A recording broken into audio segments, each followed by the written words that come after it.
Guys, gawa tayo ng fish tempura. So ito yung mga sangkap: flour, egg,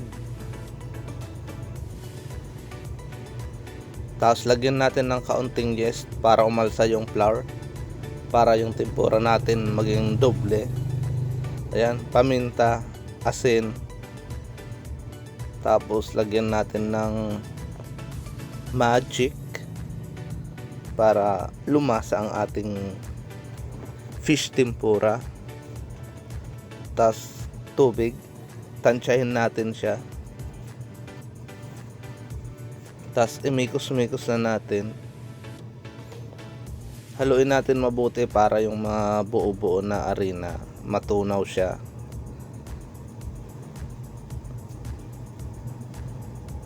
Tapos tingnan nyo yung maigi yung texture nung ating harina.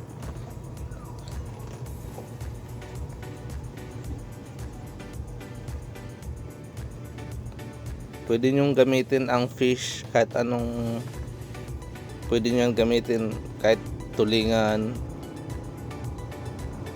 tilapia, hipon. Yun ang gagamitin natin. Tapos harina pang coated natin sa gagawin nating tempura. Let's go guys. Ayan, umpisa na tayo magprito. Yung mantika hindi masyadong mainit, nasa 110 degrees Celsius lang, para sakto yung pagkaluto ng ating tempura. Gayon lang, coated ng harina, tapos dun sa minix natin na tempura mixture, dahan-dahan ang paglaglag.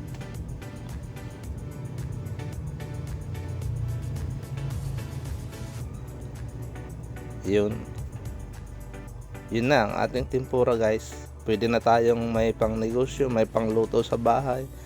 Sa mga kapwa ko OFW saan mang sulok ng mundo, pwede nyo itong lutuin sa inyong bahay. Sa mga nanays, tatays, pwede na itong pang lutong bahay or pang extra income nyo, para makatulong tayo sa mga